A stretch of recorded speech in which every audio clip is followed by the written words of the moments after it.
é a palavra que o Senhor tem me confiado para essa noite. Uma palavra profética. Gênesis, capítulo de número 11.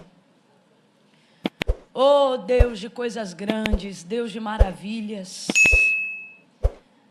Aleluia! Oh, glória a Jesus. Glória a Deus. Aleluia! Amanhã é meu esposo, o pastor Eduardo, que vai estar aqui à noite, né? Eu fui vendo, né? Pela manhã, pastor Delano, à tarde, pastor Éder, falei certo? E à noite, o pastor Eduardo. Aí eu fui vendo que o irmão Igor continuava. Eu só dizia, Deus, dá força ao irmão Igor. Sustenta o irmão Igor, dá graça ao irmão Igor, porque o pregador muda, mas o Igor não muda. Falei, dá vitória ao teu servo. E eu sei que Deus o usará com muita graça. Quando eu vi que o pastor Eduardo também estará à noite amanhã, e eu hoje à noite, eu falei, meu Deus, eu acho que era isso que João Batista sentia, né? Eu estava aqui e eu falei, meu Deus, realmente amanhã virá um após mim que é maior do que eu. Quem achou Gênesis 11? Versos de número 26 em diante. Diz assim o texto sagrado. Viveu Terá 70 anos e gerou Abrão, a Naor e a Arã. São estas as gerações de Terá. Terá gerou a Abrão, a Naor e a Arã. E Arã gerou a Ló. E morreu Arã, estando seu pai Terá ainda vivo na terra do seu nascimento, em Ur dos Caldeus. E Abrão e Naor tomaram mulheres para si. O nome da mulher de Abrão era Sarai, e o nome da mulher de Naor era Milca, filha de Arã, pai de Milca e de Iscá. Sarai era estéril, não tinha filhos.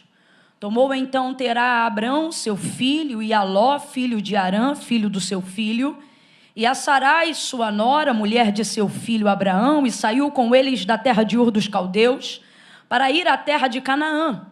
Mas quando chegaram a Arã, habitaram ali, e foram os dias de Terá 205 anos, e morreu Terá em Arã. Entre comigo no verso 1 do capítulo 12.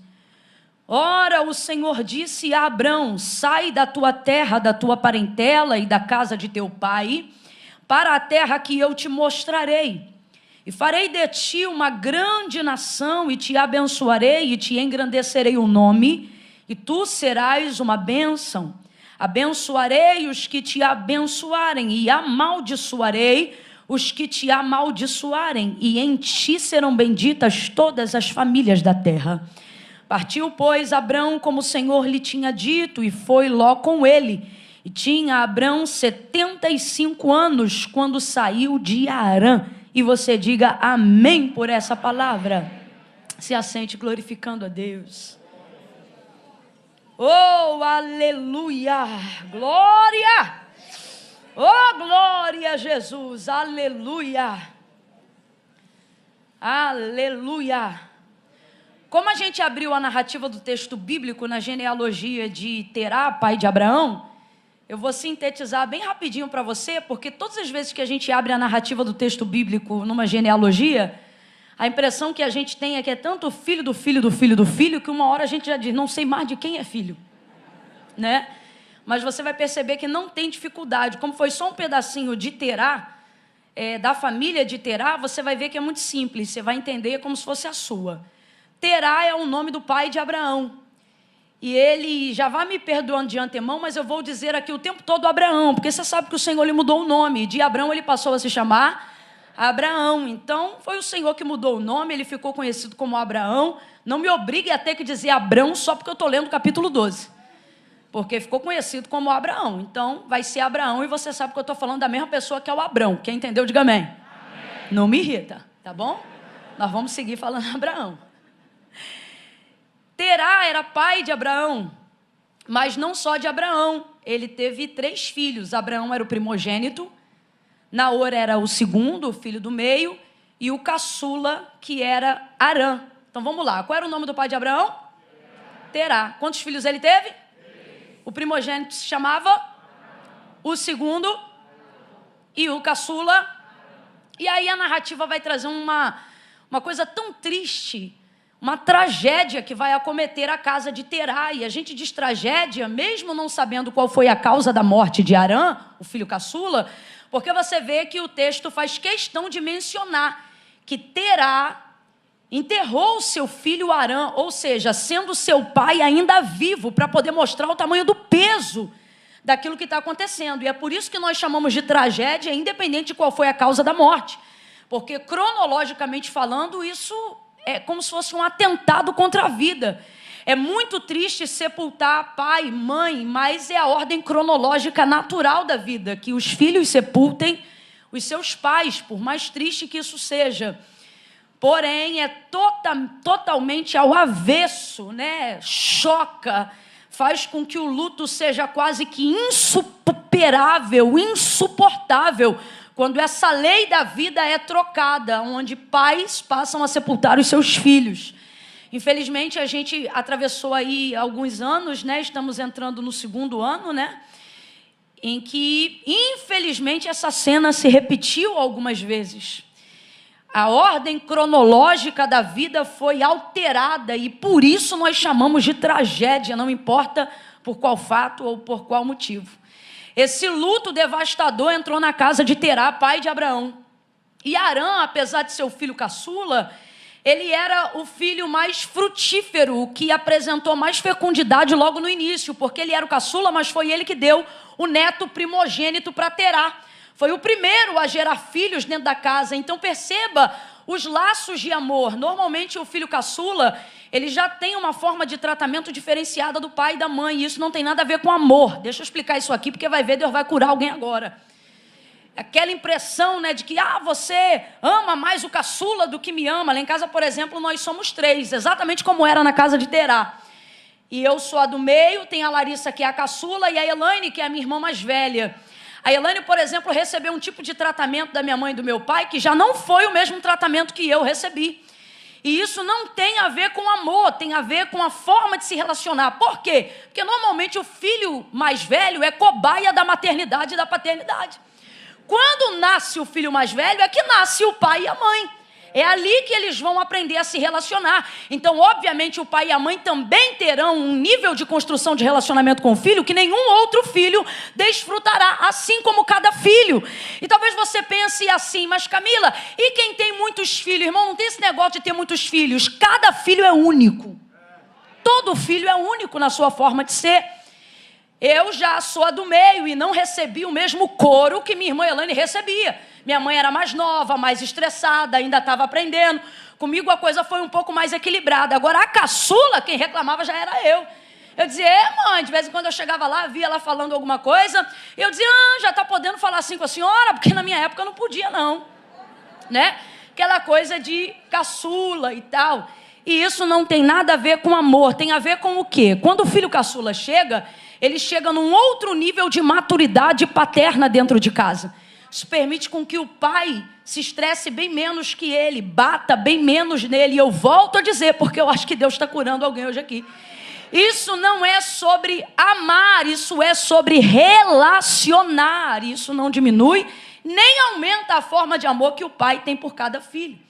Então, fora esses laços de misericórdia, de maturidade, de crescimento que Terá vai desenvolvendo com Arã, Arã ainda acrescenta na casa, trazendo a memória de um neto primogênito. Então pense, toda casa que já foi abençoada com uma criança, né? Sobretudo aqueles que já podem ser chamados de vô, de vó, sabem com perfeição do que eu estou falando. Minha mãe, por exemplo, é vó.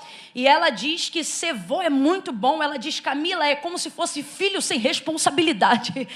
Eu digo, é mesmo, mãe? Ela diz, Então vigia, porque eles querem estragar intencionalmente. É um jeito de dizer assim, ele é o meu neto, é meu amado, é minha amada, mas é problema seu. Sabe? E minha mãe fala sobre isso. Então pense na alegria de Terá, do seu filho caçula saiu o seu neto primogênito. Qual era o nome desse neto? Ló. Aí você começa a entender porque que quando Deus chega a Abraão no capítulo 12 e diz assim para ele, sai da tua terra, da tua parentela, sai da casa de teu pai, vai para uma terra em que eu vou te mostrar. Você percebe a dificuldade dele, ele se desvencilha daquele restante, mas não consegue desvencilhar-se de Ló. Aí quando você sobe um pouco mais aqui na genealogia onde a gente viu, aí você começa a entender, porque quando Arã morre, o pai de Abraão, que é Terá, vai estender paternidade sobre Ló, que é o que acontece quando um pai perde um filho que deixou um neto. Aquele neto vai ser criado pelo avô, mas não vai ser criado como neto, vai ser criado como filho. Foi o que aconteceu com Ló. Ele foi criado como filho por Terá e Abraão viu aquilo acontecendo dentro da sua casa. Terá perdeu o seu filho, Abraão perdeu o seu irmão. Essa casa sofreu um baque tão grande com a dor do luto, a dor da perda, porque o luto ele te humilha. O luto ele te afronta. O luto faz com que a sua sensação de impotência seja potencializada. Então você vai perceber que não há uma coincidência no texto. Do que você está falando, Camila? É Arã morrer, é Terá dizer, vamos embora daqui. Imediatamente, por quê? Porque ele não quer ficar no lugar que ativa a memória da sua dor. Ali está a construção das suas lembranças, ali está a construção da sua família. Não há absolutamente nenhum cantinho que ele olhe, que ele não tenha uma lembrança e uma memória, seja de Arã, seja do nascimento do seu neto, seja da construção do seu relacionamento com o seu filho. Então ele entende que aquela família pode subsistir, sobreviver, superar em outro lugar e construir novas lembranças, não para esquecer as velhas, mas para não ser afetado pela memória da sua dor. Ninguém aqui pode criticar Terá. Isso aqui não é sobre superar, é sobre fazer o necessário para sobreviver. E nisto aqui Deus já está trazendo aplicação na vida de alguém que está passando por um nível de dor insuportável, seja a tragédia de um luto, ou seja uma traição, uma decepção, uma difamação, qualquer coisa que espete, que catuque, que ative a memória da sua dor. O que Deus está dizendo? Muitas pessoas não conseguem viver uma nova etapa, inaugurar um novo ciclo, romper com o passado que tentou lhe desgraçar, porque elas estão tão motivadas pelo seu próprio ego. Em que, Camila? Em mostrar que elas superaram, que elas rompem a etapa principal de quem de verdade quer superar, que é o quê? Não é superar, é sobreviver. Primeiro você sobrevive, para com essa visão absurda de querer mostrar para as pessoas que não está doendo, de querer mostrar para as pessoas que não te afetou, de querer mostrar para as pessoas que isso não te mudou, de querer mostrar para as pessoas que isso não mexeu com você, que isso não mexeu com a tua mente, que isso não mexeu com a sua cabeça. A humildade do patriarca dessa família me impressiona. Ele admite que o lugar que ele cresceu, criou os filhos, esse território é dele, essa terra é dele, o gado é dele, as ovelhas são dele, a tenda é dele, os funcionários são dele, as lembranças são dele, as memórias são deles, mas ele não se preocupa em dar-se por vencido na área da dor. Aquilo que você não pode superar é porque ainda não é tempo de você superar. Então, Camila, como é que eu vou superar? Você não supera, primeiro você sobrevive. Terá, sai de lá. Ele sai de lá imediatamente. Olha para quem está do teu lado e diga, não é coincidência. Não é coincidência. Não é coincidência que desde determinados acontecimentos você não consegue orar como antes. Não é coincidência de que desde que determinadas coisas aconteceram, você não consegue se consagrar como antes. Não é coincidência que desde coisas que aconteceram, você já não se relaciona com Deus como antes. E você quer dar uma de que está tudo bem, porque você tem que mostrar que superou. Afinal você é crente, afinal você é cristão, afinal você é macho, afinal você é mulher de Deus. E Deus está dizendo, esse seu ego não vai te ajudar em nada. Enquanto você não mostra que sobreviver é prioridade, superar se torna algo leviano, passageiro, você não consegue. Não consegue. Existem coisas que você só vai vencer depois que admitir que por um tempo foi vencido por elas. E isso que eu estou falando é contrária a esta pregação triunfalista que as pessoas querem lançar no meio do cristianismo. Isso parece que afronta a gente. Não, eu não sinto dor. Não, eu não fico deprimido. Não, eu não vou tomar remédio tarja preta. Não, eu não vou para psicólogo. Não, eu não vou para psicanalista. E Deus está dizendo, se você estivesse dedicando o teu tempo para sobreviver, eu ia te mostrar como superar. Mas enquanto você se dedica ao ego da superação, você não sai do lugar que ativa a memória da sua dor. Continua doendo, continua espetando, continua machucando. Olha para mim que eu vou falar rasgado.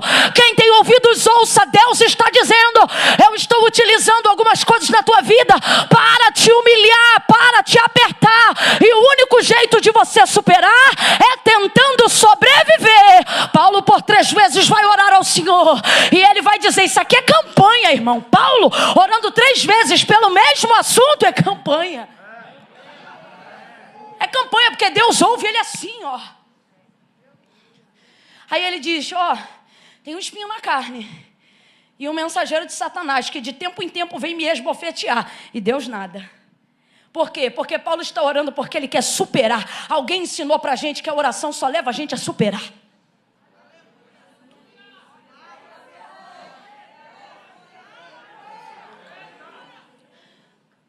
Ora de novo, porque Deus não respondeu. Tem um espinho na carne e um mensageiro de Satanás que de tempo em tempo vem me esbofetear. Rapaz, a gente tem tanta vontade de triunfar o tempo todo que a gente altera até o texto bíblico. Você já viu o crente reproduzindo o que Jesus disse sobre no mundo tereis aflições? A gente sempre completa algo que não está no texto, já percebeu? Porque Jesus disse, no mundo tereis aflições, mas tem bom ânimo, eu venci o mundo, vós, aonde? Termina com um ponto dizendo, eu venci o mundo. Sabe o que ele está dizendo? Se glorie que eu já venci o que você não venceu. Eu já venci o que você não venceu, eu já superei o que você não superou. Eu já rompi aonde você não rompeu. Por isso Paulo disse, quer se gloriar em alguma coisa? Glorie-se, pois, em Deus. Na terceira vez, então, o Senhor lhe responde por insistência da oração. E ele diz o que para ele? Paulo, você vai superar? A minha graça te basta. Responda para mim. Há algum texto que aponta a retirada do espinho na carne de Paulo? Não há. O que há é manifestação da graça. Sabe o que Deus está dizendo? Nessa área você não supera, nessa área você sobrevive. Eu estou equilibrando, eu estou tratando, eu estou curando, eu estou utilizando isto para moldar você, transformar você, libertar você, curar você, para que você não se glorie na grandeza das revelações daquilo que eu tenho derramado sobre você. Vai ter uma visão, uma humildade incrível. Eu acho isso lindo. Ele diz, nós vamos sair daqui, como eu disse, não por coincidência, mas ele entende que não tem mais o porquê ficar ali. E então ele vai revelar o destino de onde ele quer chegar. Ele diz, olha, nós vamos sair daqui. Pegou família, pegou todo mundo, pegou tudo que tinha, tudo que construiu e foi embora. E já saiu de onde estava, determinando onde queria chegar. E o lugar que ele quer chegar é extraordinário. É tão bom que Deus dá continuidade ao apontamento que terá a dar. Porque quando ele sai da terra de Ur dos Caldeus, ele diz, nós vamos sair daqui e vamos para Canaã. Na verdade, a tão falada Canaã, que a gente tanto fala, né? A Canaã que é tão emblemática, não só para os hebreus, mas ela é tão forte no contexto sagrado, a ponto que nós utilizamos Canaã como tipologia do céu, né? Canaã celestial, lugar do repouso, lugar do descanso, lugar do cumprimento da promessa, lugar das superações, lugar onde eu me realizo, terra que mana leite e mel, terra do triunfo, terra da conquista, terra da posse, terra da escritura definitiva. Ela é tão emblemática que a gente utiliza como tipologia celestial. A primeira vez que este nome então vai ser citada para tal tal apontamento de hereditariedade, de superação, de herança e de família, não sai da boca de Deus e nem da boca de Abraão, sai da boca de Terá, pai de Abraão. Agora você não vê Deus falando com Terá no capítulo 11, a voz de Deus só se manifesta no capítulo 12 a Abraão. Isso mostra que Terá tem um nível de visão. Um homem sábio tem um nível de visão. Um homem instruído, prudente, tem um nível de visão. Não há aqui apontamento profético, não há aqui apontamento determinado pelo próprio Deus, não há aqui registro de que Deus tenha falado com Terá, mas Terá tem uma excelente ideia na sua humanidade. E ele diz, nós vamos sair daqui e nós vamos para Canaã. Qual é o nome do lugar? Nós vamos para... Vem igreja, nós vamos para... Vamos para Canaã. Agora perceba, ele sabe aonde ele está, sabe por que quer sair e sabe aonde ele quer chegar. São os 3 passos principais para quem quer chegar no seu destino. Você precisa saber aonde você está. Segundo, você precisa saber o porquê você quer sair. E o terceiro, você não pode sair antes de saber aonde você quer chegar. Primeira coisa que Terá vai fazer, ele vai reconhecer aonde ele está. Quem aqui tem aplicativo de mapeamento? Waze, Google Maps, qualquer coisa desse tipo? Vocês têm? Vocês têm? Hoje em dia a gente não chega mais em lugar nenhum no boca a boca, fala a verdade.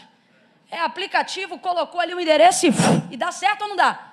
Dá certo ou não dá? Eu nunca vi alguém desobedecer o Waze e chegar na hora certa. Dá certo, dá uns caminhos doidos, mas dá certo. Como é que funciona o aplicativo que aponta o destino que você quer chegar? Presta atenção. A primeira coisa é reconhecer aonde você está. Se você não reconhecer aonde você está, você pode ter o endereço de onde você quer chegar, mas você não chega. Pegue aí sem rede, pegue aí sem internet, num dia aí qualquer. Um lugar onde você quer chegar, um restaurante que você quer comer, a casa de alguém que você nunca foi e deseja chegar. Pegue o endereço, coloque completo, nome da rua, número da casa, confirme o bairro. Se não tiver internet para reconhecer o lugar que você está, ele traça a rota de chegada?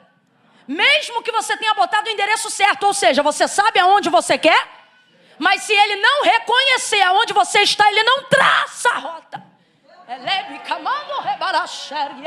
Alguém aqui está entendendo o que Deus está dizendo? Você fica tão preocupado em olhar para lá. Você sabe aonde quer chegar. Você sabe que é um propósito de Deus no cumprimento da sua chamada, na superação das suas emoções, na realização do seu sonho. Gente, sem medo de errar, ainda mais num ambiente cristão como esse. 98% das pessoas que estão aqui, sem medo de errar. Se eu chegasse aqui um por um e perguntasse, irmã, você sabe onde você quer chegar? Irmão, você sabe aonde você quer chegar? Como assim? Sonho, lugar de realização. Quando a gente quer chegar em algum lugar, você nunca observa o caminho, porque a gente está falando de sonho, campo imaginário. Para isso só basta você saber o lugar de chegada. É igual quando você chega para uma criança, ela não tem noção da estrada, da faculdade, da vida, da experiência. Mas se você chegar para ela e disser assim, o que você quer ser quando você crescer? Ela não pensa na trajetória, ela só fala do destino. Quero ser astronauta. Se ela soubesse como é difícil, e se ela soubesse que nem todos os astronautas jamais chegarão à Lua, né? Mas ela não pensa no caminho, ela só pensa na chegada. Isso é o que possibilita sonhos. E sonhos são o primeiro passo para quem quer viver realizações. Quem não sonha não realiza nunca. Quem não sonha não realiza nada.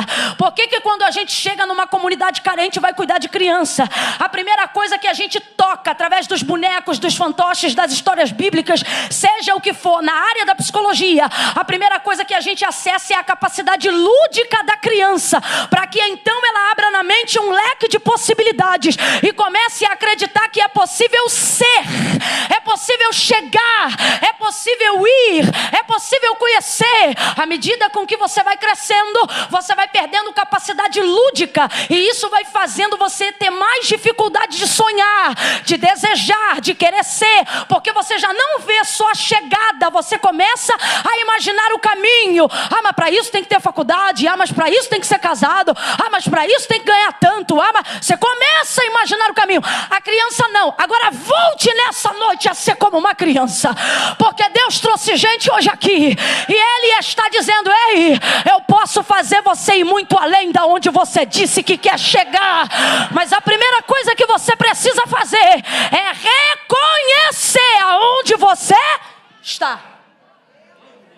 Sem reconhecimento de onde você está agora, mesmo que você saiba aonde você quer chegar amanhã ou daqui a alguns anos, isso não garantirá a sua chegada, porque a rota que faz a sua chegada só aponta o caminho. Lembra do aplicativo? Se você conseguir fazer um reconhecimento de onde você está agora. Preste atenção, não importa como você está, você só precisa ter capacidade de reconhecer. Você só precisa ter condições, humildade, de reconhecer aonde você está agora. Você consegue fazer isso? Consegue? Você consegue fazer orações que antes de falar onde você quer chegar, você consegue dizer para Ele aonde você está?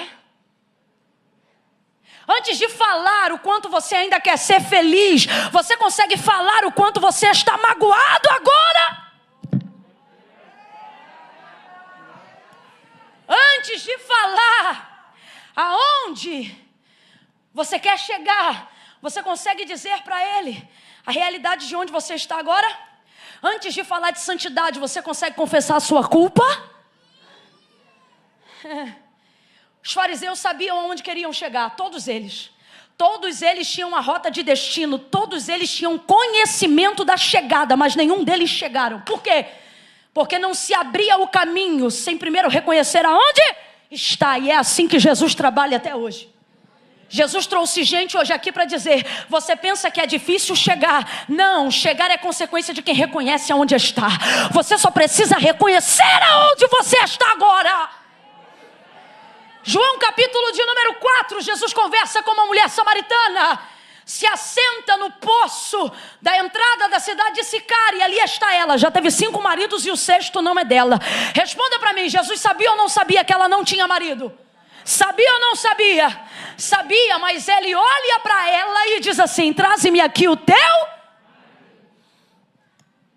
Ele sabe que ela não tem marido, mas ela precisa reconhecer.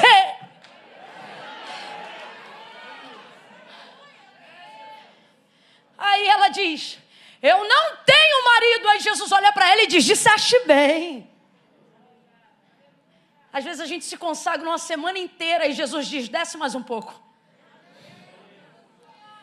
A mulher não se consagrou nem um dia, vai ver, tinha acabado de sair do ato com um homem que não era dela, mas por ter dito a verdade, Jesus diz: arrebentou, hein? Ó, disseste bem. Agora eu te pergunto, o que ela falou foi bonito? Ela acabou de admitir que de fato estava num relacionamento cujo homem não era dela. Então responda para mim, foi bonito o que ela falou? Foi bonito o que ela disse? Mas Jesus não vê beleza na forma com que diz. Jesus vê beleza na verdade com que diz. Jesus vê beleza na verdade falada. Aquele que confessa e deixa alcança misericórdia. O que o texto está dizendo é: eu não quero de vocês a construção de uma ponte para o destino que vocês querem chegar. Eu quero de vocês uma pá para vocês desenterrarem o lugar e as coisas de onde vocês estão. Está na hora de mais reconhecimento do estado e haverá apontamento do caminho. Eu vou falar de novo. Deus está dizendo para alguém hoje aqui: não te preocupe em apontar o caminho, te preocupe em reconhecer o estado, porque de mim vem o caminho, mas de você a confissão do estado. De mim vem a ponte, mas de você o lugar da partida. De mim vem o destino, mas de você a retirada. Ele diz: eu posso fazer ponte, eu posso fazer estrada, eu posso criar conexão conexão. Eu posso abrir porta, eu posso fechar porta, eu posso te botar no avião, eu posso visitar a tua conta, posso visitar teu marido, eu posso salvar a tua casa, posso libertar a tua esposa, eu posso curar do câncer, posso libertar da AIDS, eu tiro da prostituição, eu tiro da droga, eu entro na boca de fumo, eu abro, eu fecho, eu abato, eu exalto. Só tem uma coisa que eu não faço por você, mas enviei o meu Espírito para te aconselhar, para te dizer: reconhece, reconhece, reconhece. Quando você reconhece, quando você identifica, quando você declara onde você está, não haverá dificuldades em realizar e chegar aonde você deseja chegar. Oh, meu Deus. Você diz assim: se eu declarar aonde estou, eu não chego. E o Senhor está dizendo: se você declarar onde você está, você começa. Camila, mas você não sabe onde eu estou. Quem tem que saber é você. Jesus sabia que ela não tinha marido, mas pergunta a si mesmo. Porque ele pode salvar, mas reconhecimento só quem pode fazer é a gente. Ela reconhece, ele salva não somente ela, mas grande parte daquela população dentro daquela província. Deus está dizendo: você acha que se você reconhecer aonde você está e o que você faz agora será o seu fim. Só que o Senhor está dizendo: quando você reconhece, isso não determina o seu fim, isso determina o ponto de partida de por onde eu, o Senhor, vou começar a agir. Suas deficiências, sejam de caráter, de moralidade, sejam de vícios, seja lá o que for, elas não determinam o seu fim, elas determinam o ponto por onde Deus começa. João 9, lembra do cego de nascença que Jesus jogou lama nos seus olhos e ele foi curado? Lembra? Jesus não jogou lama no corpo inteiro, jogou lama só nos olhos, região da cegueira. Aquilo que as pessoas pensavam que era o fim, lembra? Os discípulos diziam assim: Rabi, quem pecou, este ou os pais, para que ele ficasse assim? Eles falavam como se fosse sentença final. Jesus olha aquilo que eles colocam como sentença final e diz para eles: isto aconteceu para que se manifeste. Enquanto eles dizem final, ele diz: vai manifestar, é só o começo. O homem joga água, é curado, volta vendo. Aquela deficiência que você pensa que é o que vai dar cabo final da sua vitória, da sua realização, do seu destino, o Senhor está dizendo: isso não é o final, isso determina o lugar por onde eu vou começar. Mas esse reconhecimento só você pode fazer. Terá reconhece. Ele sabe aonde ele está. E ele é sincero quanto à sua motivação em sair. É por causa da dor, é por causa do filho, é por causa da morte, é por causa do luto. Eu vou. E ele vai e leva a família inteira. Porque para recomeçar você não precisa de coisas, só de pessoas. Sai ele de lá e o destino é maravilhoso, Canaã. Então, segundo ponto, ele sabe aonde ele está e também sabe aonde ele quer chegar. Sabe aonde está e sabe aonde quer. Só que saber aonde você está e saber onde você quer chegar é maravilhoso, mas não tem o poder de determinar que você chegará. Por quê? Porque entre o lugar que eu estou e entre o lugar que eu quero chegar, sempre haverá um caminho. E o que determina quem chega não é a chegada, é a caminho.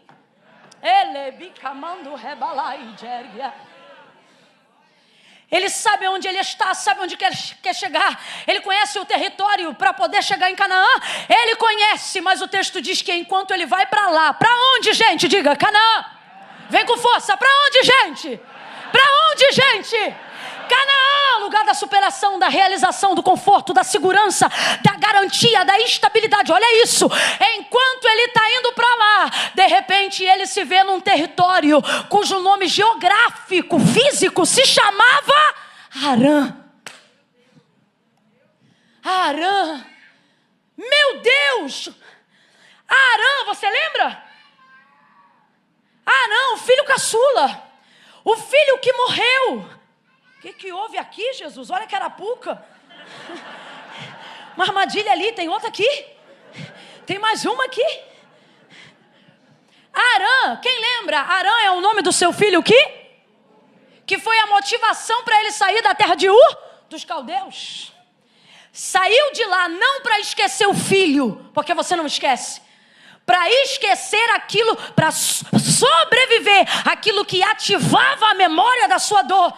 Então, a motivação de sair da terra de Ur dos caldeus foi a dor da partida, a dor do luto do seu filho Arã. Enquanto ele vai para Canaã, de repente se vê numa região chamada Arã. E sabe o que me irrita? Crente que olha para mim com cara e diz, que coincidência, né? Não é coincidência. Não é coincidência. Isso aqui é coisa de gente que fica com o celular na mão. Fala assim, menino, eu tô doido para comer um hambúrguer depois do culto. Aí daqui a pouco o culto acaba, quando você abre, peça um hambúrguer. Primeiro anúncio da sua rede social. Diz, menino, olha a coincidência. Lembra que eu falei que eu queria comer um hambúrguer? Tolinho. Isso não é coincidência, isso é algoritmo, isso é informação. Você acha que essa guerra de privacidade no mundo virtual é por causa de quê? Camila, eles ouvem o que ele fala? Ouve! Tá chocado, tá pensando, ih, pregadora com teoria da conspiração. Vai. Vai pensando. Diga aí que você quer morar num apartamento, em qualquer momento do dia. Depois entre na internet, o primeiro anúncio de corretagem vai estar te oferecendo um apartamento e não uma casa. Aí o crente diz, olha que confirmação. Para de colocar na conta da coincidência aquilo que é coletado com as informações que sua boca derrama. A boca só fala do que o coração está cheio. E na vida não é diferente. Hoje a gente entende isso por algoritmo, rede e etc. Mas no mundo espiritual isso já existe há muito tempo. O diabo sempre colocará diante de você coisas das quais você quis sair, com lugares dos quais você quis romper. Não é coincidência. Olha de novo para alguém, você vai gritar para ele com carinho, vai dizer, não é coincidência. Não é coincidência, não é. Não é. Vai parar no meio do teu caminho, em direção ao destino que você quer chegar. Coisas que te fizeram parar, coisas que te fizeram esquecer, coisas, ou melhor, que você quis esquecer. De vez em quando você vai quando isso acontecer, não durma lá. Não flerte com Arã. Não pernoite lá, não beba água lá, não dê a paz do Senhor lá, não faça aliança com ninguém lá. Oh meu Deus, eu me lembro do profeta novo e do profeta velho. O profeta novo tinha de Deus uma mensagem, lembra? E o Senhor disse o que para ele? Vai lá e só passa, não come, não bebe, não dorme, não descansa, e quando sair sacode a poeira, entrega a profecia e vai-se embora. O profeta velho encontrou ele no meio do caminho. Encontrou ele no meio do caminho. Contou para ele uma outra história. Repousa na minha casa, fica um pouquinho, come, descansa, depois você vai. Sabe aonde o profeta novo descansou? Na boca do leão, foi sepultado ali. E o velho ainda olhou e falou, profeta que não ouviu a voz de Deus. Ah, desgraçado. Mas por quê? Porque tem lugares que só estão no seu caminho para determinar a marcação da sua caminhada. Tem lugares que só estão no seu caminho para determinar a sua passada. O que isso significa? Significa que não são lugares aonde você habita, não são lugares aonde você descansa, não são lugares aonde você repousa. Me ouça! Não são lugares aonde você faz amigos, não são lugares aonde você se assenta em mesas, não são lugares aonde você faz negócios, não são lugares aonde você faz acordo. São lugares que estão no seu caminho só para te mostrar, eu passei, eu superei, eu venci, eu fui. Oh, rebacala, Sérgia. Oh, meu Deus do céu. Olha para quem está do teu lado e diga, quando Arã aparecer, diga, no teu caminho, fala para ele ou para ela, você não fica, você passa. Sacode o ombro dele e diz, e passa rápido, e passa rápido, passa rápido, passa rápido. Arã quer te parar, Arã quer te frear. Esse território quer te fazer lembrar do que você quis esquecer. Não repouse em lugares que você lutou para romper. Não descanse em lugares que te lembram o que você quer esquecer.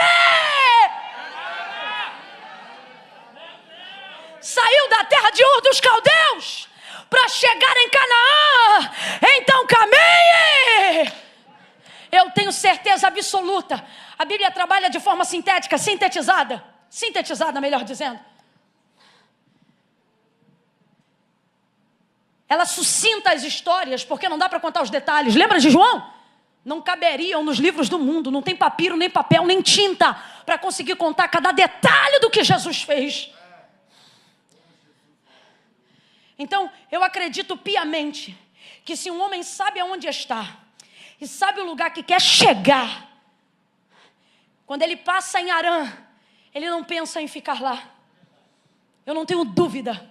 Não sou eu que disse, foi Terá que falou, nós vamos ir para Canaã. Mas quando para em Harã, ele não rompe.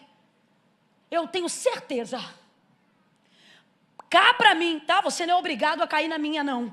Mas cá para mim. Que ele não disse, nós vamos morar aqui. Ele disse, nós vamos só descansar aqui. Nós vamos só pernoitar aqui. Porque, irmão, quem tem destino e sabe onde quer chegar, não para antes de chegar. Sim ou não? Sim ou não? Então eu tenho para mim que ele não decidiu morar em Harã quando passou. Ele decidiu tomar uma água, descansar. Sabe assim, quando você está em viagem, você para num ponto?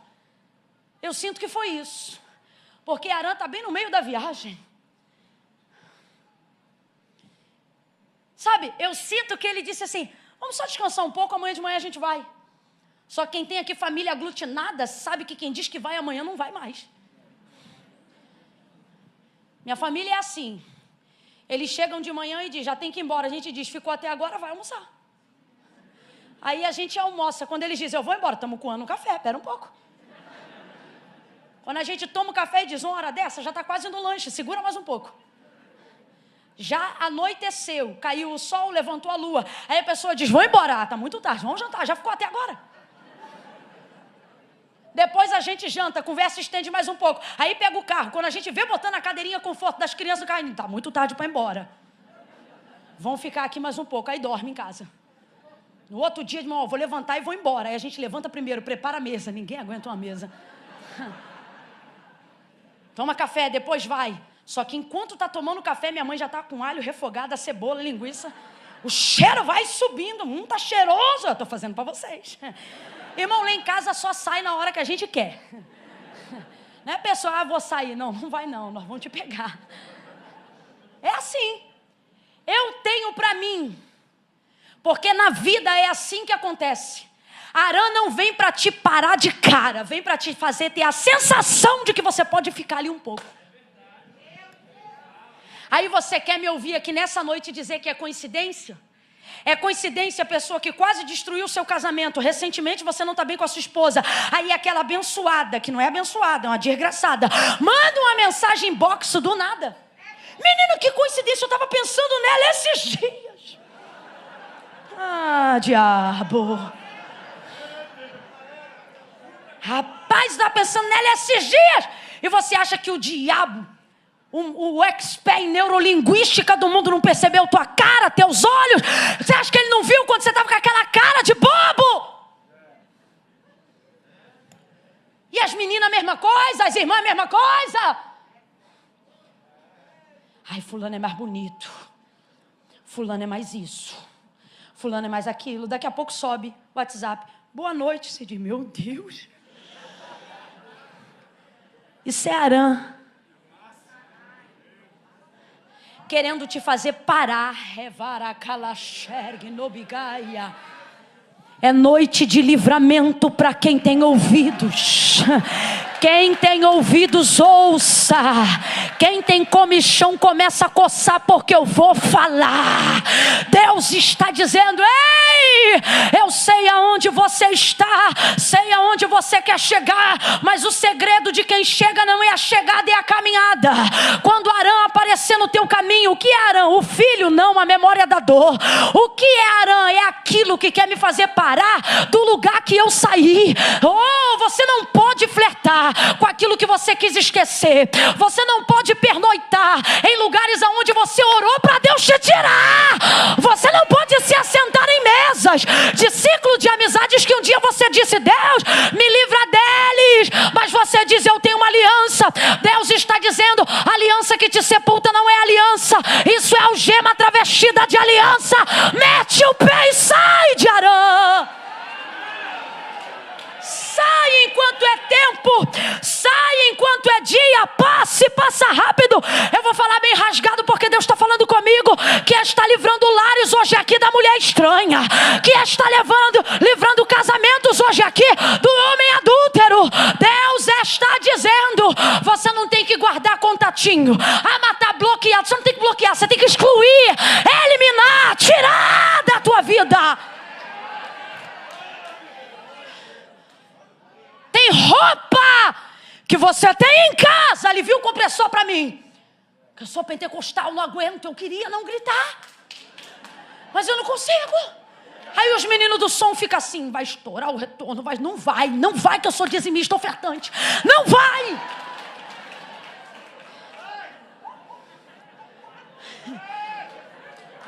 Tem roupa que você guarda em casa.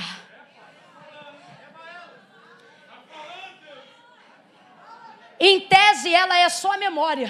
O problema é que você pega ela para cheirar antes de vir para o culto. Aí você não percebe que quando você para naquela camisola, você não vem no culto. Você não percebe quando você abre aquele álbum de foto. Irmão, você aguenta, está curado, mete um porta-retrato bem grande, não importa se morreu, é problema seu. Agora, toda vez que olha, tira isso da parede. Quando você senta para olhar aquela fotografia, isso neutraliza, a louça fica na pia, o banheiro fica imundo, você não vem para o culto, desmarca seus compromissos, isso é Arã. Isso é Arã.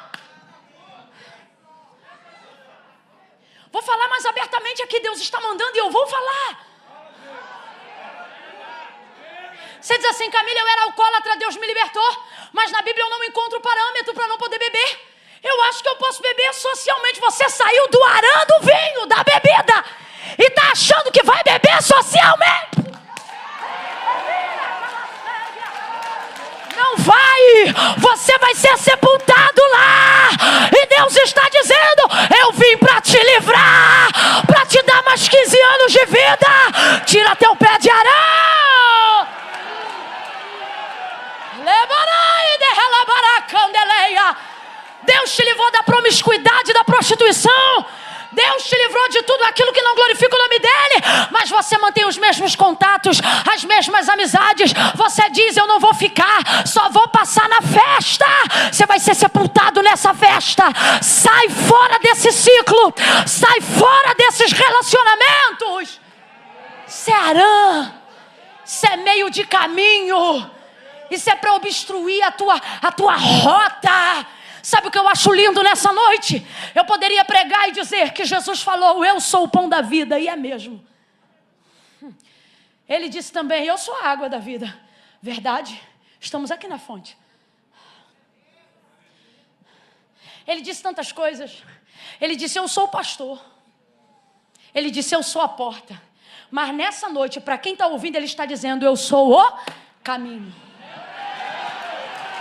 Você diz assim: por que eu sei aonde eu estou? Sei aonde eu quero chegar e não chego. Porque o que determina a chegada não é conhecer o destino, é saber fazer o... Deus está dizendo: eu sou o caminho. Eu sou o caminho. Você só consegue passar por Arã se for comigo. Sem mim você dorme lá. Sem mim você diz que é uma noite e vira uma semana. Sem mim você diz que é um dia e vira um mês. Sem mim você diz que é uma dose e daqui a pouco volta para o ar de novo.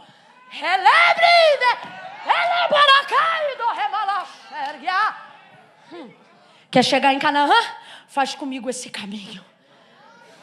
Se eu te disser que nessa noite Deus te trouxe aqui para dizer que o caminho não é uma rota, é uma pessoa. Prega para os dois aí e diga: o caminho não é um atalho, é uma pessoa.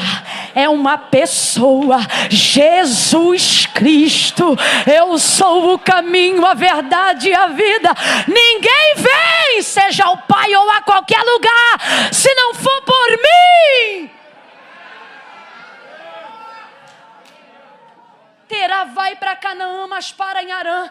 É tão triste, se encerra o capítulo de Terá, que é o 11, no verso 32, dizendo: foram os dias de Terá 205 anos, e morreu Terá em Harã. Mas ele queria chegar onde? Mas morreu em? Queria chegar onde? Mas morreu em? A fonética final de ambos os nomes, apesar de serem diferentes, são exatamente iguais. Harã, Canaã, Canaã, Harã. Harã, Canaã, Canaã, Harã, É a mesma coisa. Fonética final, a mesma coisa. Camila, isso tem relevância? Pergunta para quem compõe se tem relevância. Pergunta para quem faz música de sucesso se tem relevância. Se você não mete uma bela harmonia, uma melodia, não bota rima não, para ver se alguém aguenta ouvir. Isso a gente aprende na infância ainda, quando estão ensinando a gente na literatura a construir poema. Me lembro na 5ª série, na construção de poema, terminava com O, a gente ainda, O, terminava tudo com O. Para entender o que é rima. Aí você diz: Camila, o que tem a ver? Isso que eu vou falar agora não tem exegese para ser dita. Eu vou falar porque o Espírito de Deus falou comigo: quem crê, coma, quem não crê, não coma. Eu disse: Senhor, a fonética é exatamente igual, de fato é. E ele parou justamente nesse lugar. Deus falou assim para mim: na vida de um cristão que sabe onde quer chegar, Satanás não se apresenta de chifre e rabo. E o Senhor disse assim para mim: todas as vezes que você tiver um lugar e quiser chegar lá, Ele vai sempre te acomodar num lugar parecido com o lugar que eu falei que vou te colocar. Para você ter a sensação de que aonde você está já está muito bom.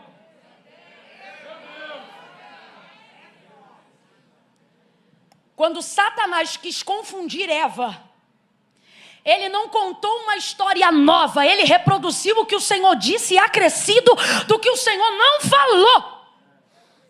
O que é isso? Sofisma. A mentira é o oposto da verdade. O sofisma é uma verdade que contém mentiras. E se uma verdade contém mentiras, ela não é verdade, ela é? Não é, acabei de explicar, é sofisma.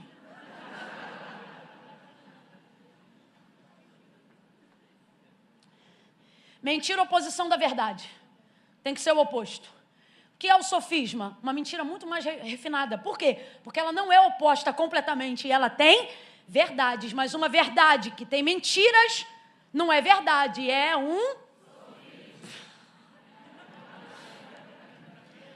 com crente que sabe onde quer chegar, Satanás não trabalha com sofisma, ele trabalha com mentira, ele trabalha com... Vai te fazer parecer que você está no caminho certo. Vai te fazer parecer que não tem nada. Tranquilo, de boa. Aqui já está bom. Satanás disse assim na serpente para Eva: não foi assim que Deus disse? 2 pontos. Aí ele reproduz o que Deus falou acrescido de uma coisa que ele está dizendo. Porque ele disse: dele não comereis e nem tocareis. Não foi exatamente assim que Deus disse. Aí Eva reproduz o que Deus disse, porque ela se lembra do que ele falou. E ele confunde ela de novo. Porque essa é a única forma de você fazer errar quem nunca conheceu o erro, de você fazer pecar quem não quer pecar. E foi assim que ele enganou ela. E é assim que na caminhada do lugar que nós queremos chegar e do que Deus tem pra gente, Satanás tem enganado a muitos. Como, Camila? Ele tem se oposto a um lugar contrário? Deus quer dar o céu e você deseja o inferno? Não. Eu quero chegar no lugar que Deus falou para mim, mas no caminho até lá, Satanás tenta me acomodar em lugares parecidos para que eu tenha a sensação de que eu já cheguei. Então ele começa a te fazer viver num ambiente que parece o que Deus falou, mas não é. Ele diz: eu vou te dar uma família. E daqui a pouco você está se relacionando com alguém que já tem uma família. Aí você diz: mas Deus falou que vai me dar uma família. Parece, mas se tiver que destruir uma família, você não está onde Deus falou. Parece, mas não é. Camila, Deus mandou eu esperar no Senhor. E este homem parece uma bênção. Ele parece, mas se não te respeita. Ele parece, mas se não tem compromisso. Ele parece, mas se não é convertido. Ele parece, mas se só parece. E você vislumbra um futuro totalmente quebrado com ele. O Senhor está dizendo: ei, perceba, ele só parece, mas não é. É assim que a pirataria tem milhões no mercado negro. É assim que bilhões são movimentados no mercado escuso. Pirataria. Tem crente que não está nem aí para pirataria. Ih, nem aí. Fica até irritado quando a gente fala, mas eu vou falar. Você não tem nada demais. Isso aí nada a ver. Isso aí é só marca. Irmão, quando eu não podia usar nada de marca, eu ia no camelô e comprava um relógio que só vendia no camelô, chamava-se Mulher, era 10 conto. Para cada festa do ciclo de oração eu tinha que ir lá e comprar um novo, porque era 10 conto, a bateria trocava. Quando abria ele não funcionava mais. Mas era bom, era o que eu podia, era o que eu tinha. Era original, do camelô, mas era original. Era o que eu podia, era o que eu tinha, era o que eu usava. E eu nunca consegui usar nada que não fosse de verdade. Entenda esse princípio. Assim como eu coloquei o do aplicativo, eu estou colocando um outro. É apenas um exemplo. Se está te servindo, é porque Deus está usando ele. Depois que melhorou, eu posso comprar uma coisa e outra. Mas Deus sabe que eu só faço isso porque posso. Se não pudesse, não faria. Não faria. Porque eu cresci quando se vendia disco de vinil e CD piraí. Falei que é mais de 15 anos.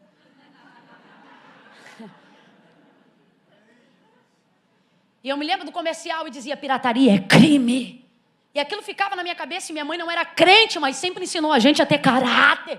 Porque quem te ensina a ter caráter não é religião. E eu só comprava aquilo que eu podia. Quando eu conheci os caminhos do Senhor, um dos versículos que mais falou comigo nessa área foi: ser fiel no pouco, que no muito te colocarei. Quem não consegue ser fiel no pouco, não vai ser colocado no muito. Se você engana no troco, se você engana na pirataria, se você compra da mão de quem faz réplica, vou falar assim, e não está legalizado, não está correto, e você diz: nada a ver, você está errado.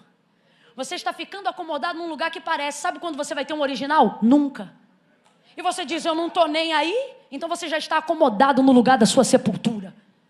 Isso não é sobre ter muito ou ter pouco. Isso é sobre ter só o que é original. Ficar onde é meu lugar. Sabe quanto eu calço? 35. Você acha que eu compro sapato de que tamanho? Está na dúvida? A resposta já está na pergunta. Eu calço 35. Você acha que eu compro sapato de que tamanho? Porque se eu comprar maior, fica folgado. E se eu comprar menor, fica apertado. Assim é quem para onde Deus não mandou. Assim é quem fica onde não está no lugar original do cumprimento da promessa. Quando Deus te impelir a um lugar onde você só deve passar, por mais que você não goste deste lugar, passe. Não durma, não se relacione, não comungue, mas passe. Porque todas as vezes que eu estou diante do texto do capítulo 11, eu me lembro de Juízes na biografia de Sansão. O texto diz que o Espírito do Senhor impelia Sansão. O que é isso? Conduzia ele, influenciava ele, mesmo que ele não tivesse vontade de ir, a passar em um lugar que ficava, diz o texto, entre Zorá e Estaol. O Espírito do Senhor, de tempo em tempo, impelia. O que é isso? Empurrava contra a vontade. Levava ele para um lugar que ficava entre Zorá e Estaol. Deixa eu ver se você lembra. O lugar ficava entre e ele nunca ia. No dia que Sansão morre, o texto termina dizendo assim: e foi ele sepultado entre Zorá e Estaol. Irmãos, a Bíblia não diz categórica, mas a gente que tem sensibilidade entende o quê? Que era o Espírito dizendo: Sansão, se você não me obedecer, é aqui que você fica. Se você aguenta passar antes, você não morre lá depois. Aqui, ó, se você ficar com Dalila, é aqui que você vai ser enterrado. Ó, se você quebrar o voto do nazireado, seu final é aqui. Mas ele tanto sabia que era para livramento, que o texto diz que o Espírito conduzia, mas ele não ia. Isso é muito sério. Deus sabe do meu coração. Minha vontade era pregar uma mensagem para a gente pegar a cadeira, rodar igual o peão. Mas Deus disse: hoje eu vou empurrar vocês entre Zorá e Estaol. Sansão disse não, mas a fonte de vida vai dizer: eu prefiro ver agora, para não ser enterrado aqui depois.